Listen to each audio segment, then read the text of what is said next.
All right, what's up, YouTube? So I want to keep you guys updated, of what I traded and just about the market overall. So I'm gonna go ahead and open this screen share.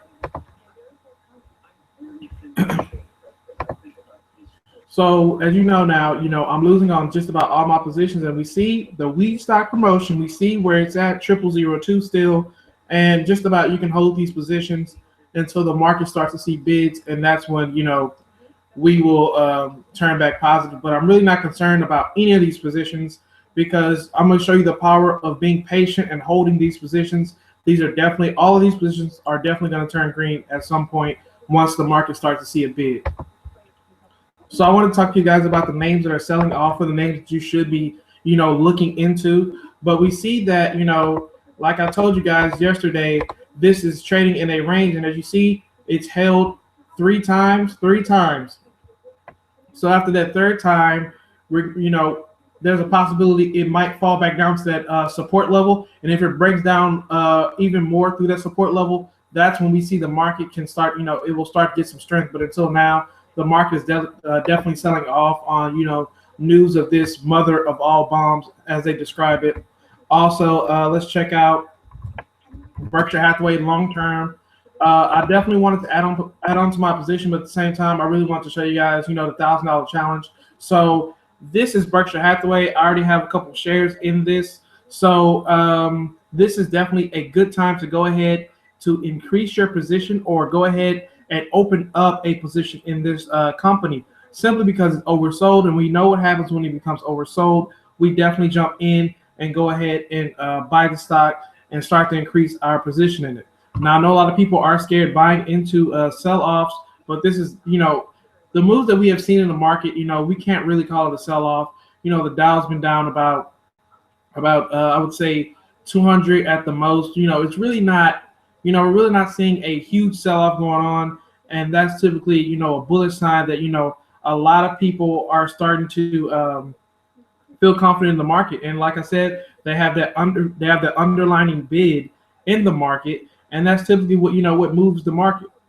So, like I said, this will be a good time to go ahead and fill in prices. Like I said, good time to fill in prices. And if you're not in, this is definitely a position that you should be paying attention to. So let's go to AMD. I bought shares of AMD. I was filled at 1260-ish, 1269. We see that weakness is increasing in this stock. We might see a breakdown all the way down here to $10.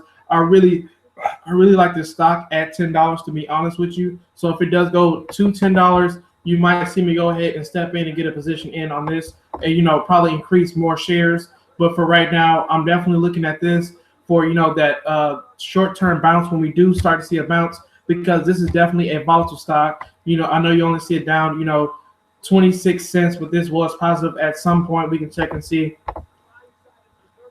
Oh, well, you see 1271, and we bounce back to 1250. And as we see, we have strong support right here. I would like to point you guys' attention to the trade that I made today.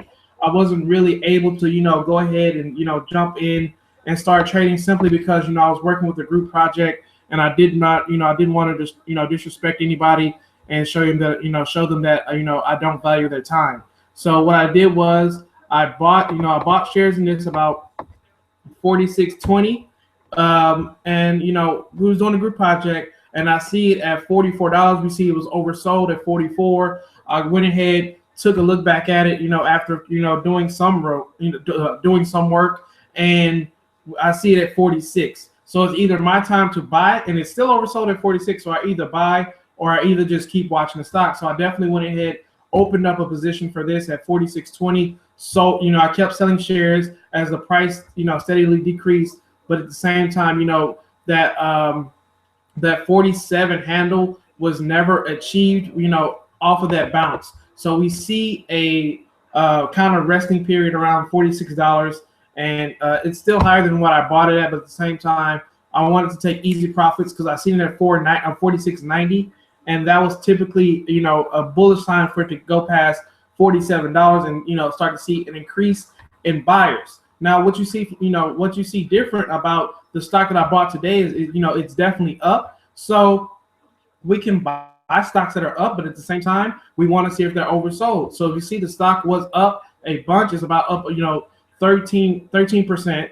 And as we see, it decreased from about 51 at the high back to $45. And, at that 45 level, that was typically a buying moment. As we see, the RSI signaled us to buy right here and signaled us to buy right up in here, and it signaled us to buy right up in here. So we definitely want to pay attention to those dips that the RSI does make, typically, because that's when you should go ahead and open up, a position in the stock. So for right now, the market is definitely selling off simply because, you have those comments by Trump, and not everybody was expecting that. And typically when these sell-offs do happen, not a lot of people, expect that. So, those sell-offs where you have a lot of people coming in, selling stock, and we start to see a drop in market for over, 200 points, and we go below 200 points, and we go to 300, and we probably go to 400, we probably go to 500. But we have market circuit breakers in place just in case a sell-off does happen of that magnitude. The market will be halted for a certain period of time. So, there's really nothing to worry about because, like I said, you look at it from a long-term perspective. These are just small dips in the market, and you see the market continues to run higher. So a lot of people do panic when they see positions start to get oversold. But at the same time, these are just small dips along the way. If you have a long-term viewpoint, these are just small dips. You should definitely take time and go ahead and increase your position on these small dips. So as you see, the market is oversold, so we're due for a bounce.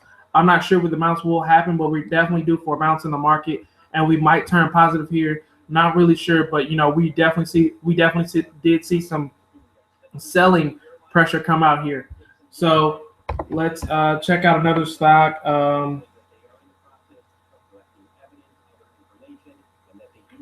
XIV. We broke down all the way to $62. Like I said, if we that 65 handle is broken, $60 might be our next target. So if we do not see any strength increase in the market, $60 is definitely our next price target for this stock. But if we do see a big comeback up and we're able to achieve 65 or 64, there's bidders coming back in the market. But for right now, this stock is definitely getting hit, and that's how we can measure market weakness and market strength off of those indicators like that. So as you see, we see an increase in protection buying right here, and that's typically what I did yesterday and what I did the other day. We want to buy for protection. We want to soften the blow for our portfolio for those quality names. We don't want to sell off, but we want to hold them even though the stock market goes down. We want to hold those names, and we want to see our profits being made in the future, or whatever duration that you have for the stock. So let's see if I can open up a trade right here. Definitely going to show you guys if we can trade something that's oversold. That'll definitely be a good lesson for you guys. Let's see if I can find anything. I know it's 12 o'clock, almost 1. So I know the market is definitely, kind of boring. People are like leveling off their positions. So see if we can trade AMD. AMD is definitely not one. CID. I'm using Yahoo Finance, and I'm definitely looking up top losers, top winners. SPU is definitely one. But let's see if we can open up positions for SPU, simply because it's oversold. Let's see if we can make some dollars on that. Let's see if we can open up a position for about 1,900 shares. Let's see if we can get a position filled at market. So like I said, market will be a random price. This is what happens when you place a market order. Let's see what price we can get filled at. Okay, I'll be below my buying power.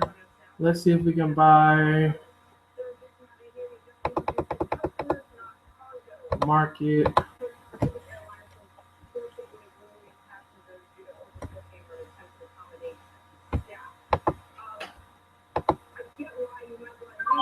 All right, so I'm filled at 290. That is a pretty good price.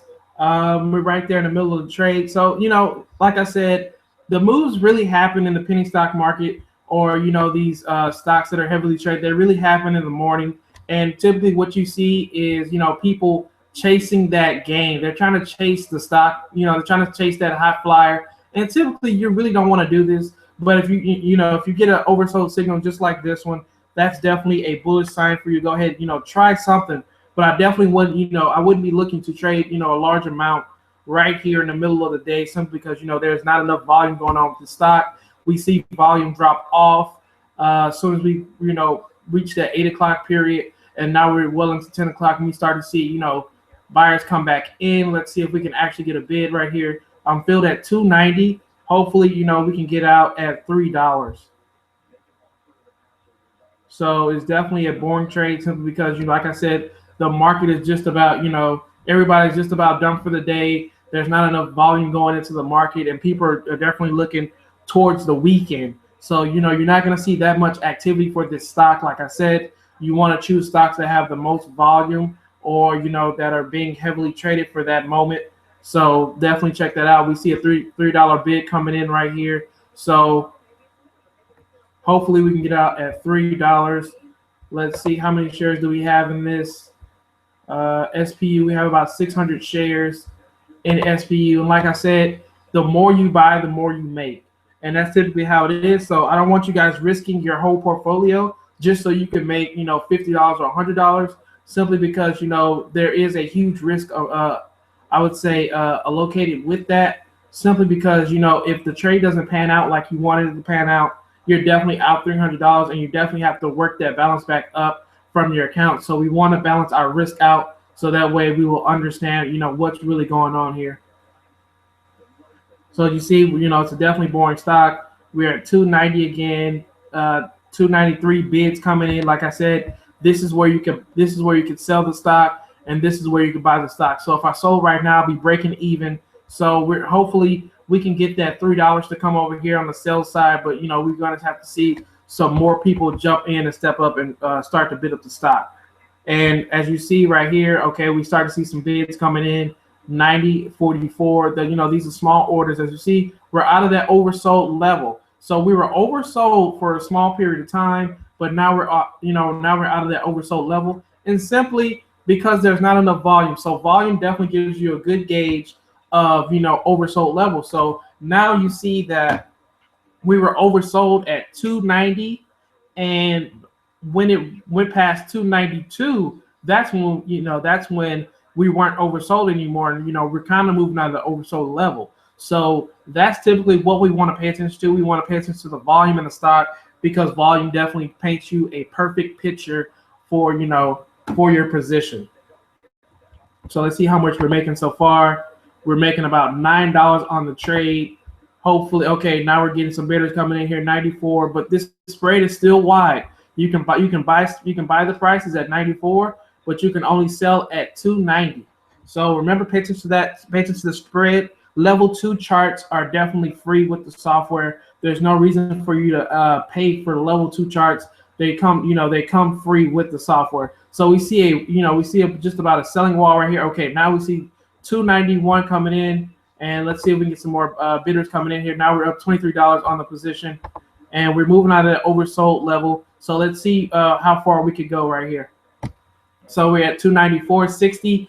Okay, people are putting in market orders, and that's typically what this is. That's typically a market order being placed right here, rather than placing a limit, because these are all limits. Market orders get filled in between the prices, where you might get filled past the price, or I wouldn't say below the price. Depending on where you're selling, you might get filled below the price, or you might get filled above the price if you want to go ahead and buy.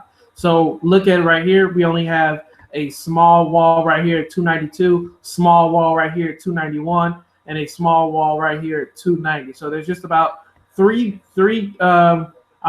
bids from falling down back to 290. So let's hopefully this thing runs back to $3. I was keeping track of it, during the project. I really wasn't trying to open up a trade, and kind of get distracted from our work. But at the same time, I was paying attention to it. I see it bounce from 290 back to $3. So hopefully we can run back to $3 and, start to cash out on some profits here. But you see, this is definitely, like I said, definitely a boring trade, simply because there's no volume coming on here. You see no volume at all right here. There's hardly any volume, but you can see right here from the volume chart right there, it'll let you know. So at this period, there's definitely a decrease in volume dropping off here. So a lot of people are probably trying to hold it for tomorrow. simply because a lot of people think that these penny stocks are going to bounce just because they've been hot or they've been known to be hot. But you have to follow the people that have been known to pump up these stocks. So let's check out the resistance level for this chart. Resistance is heavy at $3. So let's see if we can get back to $3. $2.92. Okay, now we're seeing bids come back in here. $2.92 is definitely a seller's wall here. We're up $18. We're dropping here. Let's just hope that we can see $2.95.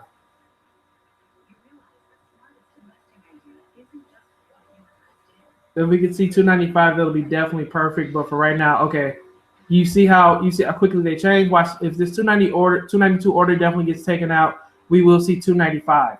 But if it cannot be taken out, we're going back down to regular $2.90 levels. And that typically is the risk you have playing with these penny stocks in the middle of the day, simply because there's not enough volume. Like I said, you see the volume drop off from right over here. This was when the stock was really active, and it kind of drops off towards the end of the day. And that's when you really have to trade these penny stocks towards the beginning of the day. So when the market opens, okay, you have about 30 minutes to choose what you're going to trade, 30 minutes to choose what's oversold, what's overbought, 30 minutes to do all this. So a lot of money is made within the market open. And then after you have the market open, you have the middle of the day with the people who actually look for those long-term positions, like me, myself.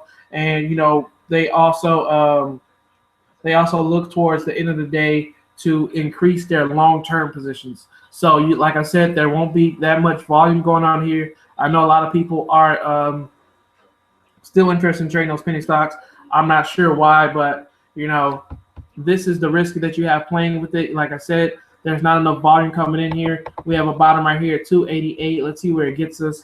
Also, if like I said, those stocks that I mentioned yesterday, if they're oversold, go ahead and see if you can open up a position on that and open it up for the long term. We don't want to have just a short term mind track on the stock. Like I said, I bought Berkshire Hathaway at 123, sold it at 150. In the 150s. Now the stock is at 163. So I really missed out on about $20 a share, because the high point was at 177 when the market was just about overbought. And you really don't want to miss out on those gains that happen over time, simply because when the market goes up, you start to see that stock go up. We want to pay attention to the stocks that are correlated with the market going up and also correlated with the market going down. These are for short-term prices. We look for correlation with the stocks that go up when the market goes down, and also look for the stocks that go up when the market goes up. Now this sell-off that we're seeing here is definitely short-term, or this small sell-off that we're seeing here is definitely short-term. People are definitely looking to, they're looking to take profits here, and that's typically all it is. And as we see here, there's not enough volume here. Let me go ahead and, take a 1/6 share sell right here, because, this is definitely starting to get boring here. We see 292. Once this gets taken out, we see 295, and that opens the door for 290, 295, and $3. So let's check out Tesla. I have on my notification that they're going to try to release a semi truck. So we heard semi truck next level, Musk says in tweet. So we see it was oversold. It kind of reached that oversold level, and we bounced right here. So all-time highs are about 313, and as you see right here, definitely a stock of growth in it. A lot of people, they don't touch the stock simply because they don't agree with the price evaluation for the share count. But if you're definitely into those stocks that that see tremendous growth over time, this is definitely one right here, because not only is it do they invest in cars, they also have Solar City, which is a solar plant that that does solar roofs and things like that in California and the West and things like that.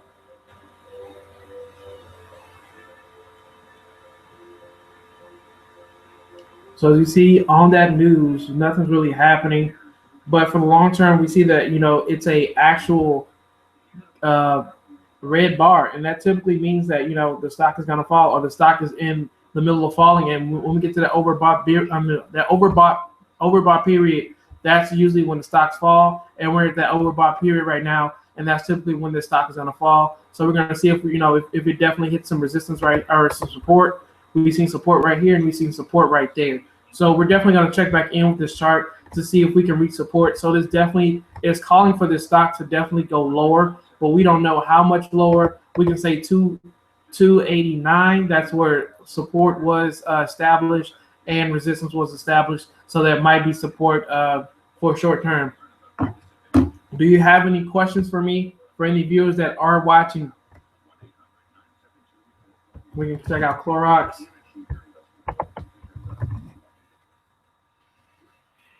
I know ZYNE was one mentioned yesterday. This is definitely a high flyer. $25 still up about 1%. The market is moving down, but a lot of these stocks are moving up, and we have to pay attention to the ones that are moving up.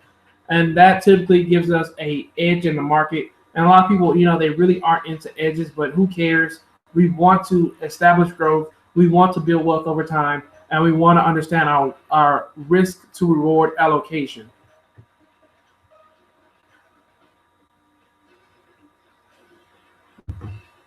So we see a breakout happening here.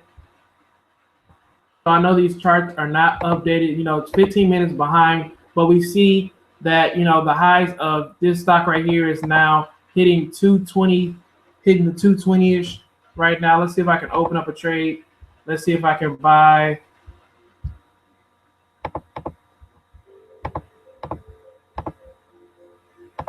Fill in a market. Okay.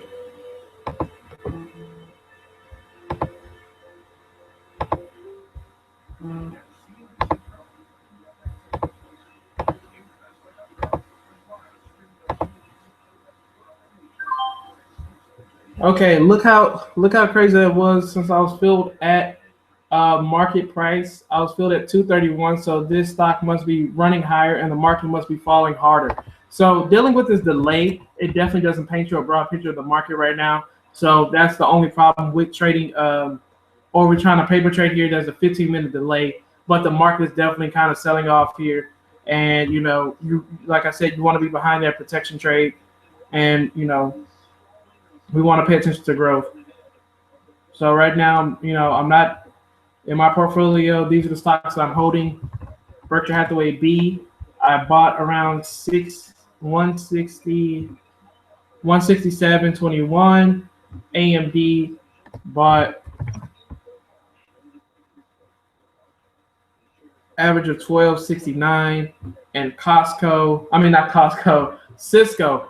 Since I increased my position yesterday on Cisco, that was definitely a time for me to go ahead and buy more shares. So what I did, I bought more shares, and on the run up today, I was able to sell for a gain and eliminate exposure once again. And now we're kind of at this sideways trading period. So that's typically what you want to look at, and how an easy way to make money. So on these dips, you can definitely make money. And I still have exposure in the stock. I'm going to hold this for a little longer, but that's definitely just a name that you want to be behind. And as you see right here, oversold levels are being achieved. And, we're going to see how far this goes down. But definitely right now, Cisco is definitely a name that you want to check out. And if you look for long term, this is definitely, like I said, it's definitely a name you check out for the news.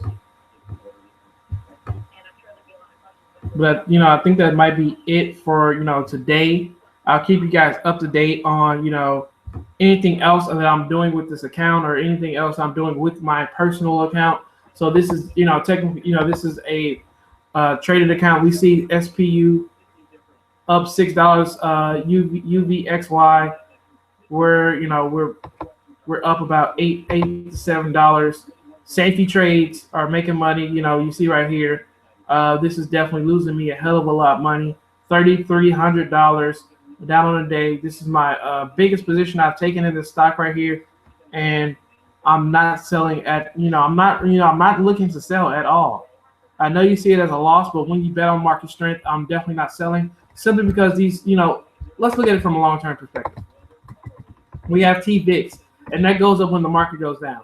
So typically, let's look at that. TVIX has went down consecutively every single year, every single month, and you only see increased volatility when when those black swan or those events happen where people are worried about are these moves justified? And that's typically what this account or what this stock is really about. Is it's only built for you taking your profits and jumping into a safety name. And as you see here, we're just about oversold, so that definitely means that we're almost due for a bounce here. So when the market does bounce, it's going to bounce hell of hard, and I definitely want to be behind that bounce. So I might go ahead and open up a position here, just not yet at this level. But as you see here, we have a consistent level to where we get close to oversold, and then the market rallies, and it rallies hard. So we see oversold or get close to oversold, and the market rallies hard. We see close to oversold, the market rallies, but it doesn't rally as hard. But we see a double bottom in the charting, and the market rallies harder. So that's typically what we might see here the next time that the market does start to receive a bid. But everybody's pretty much nervous about the geopolitical risk. Like I said, that is a key word for this week, and it might be the key word for next week. So that's all I have for you guys. Take care.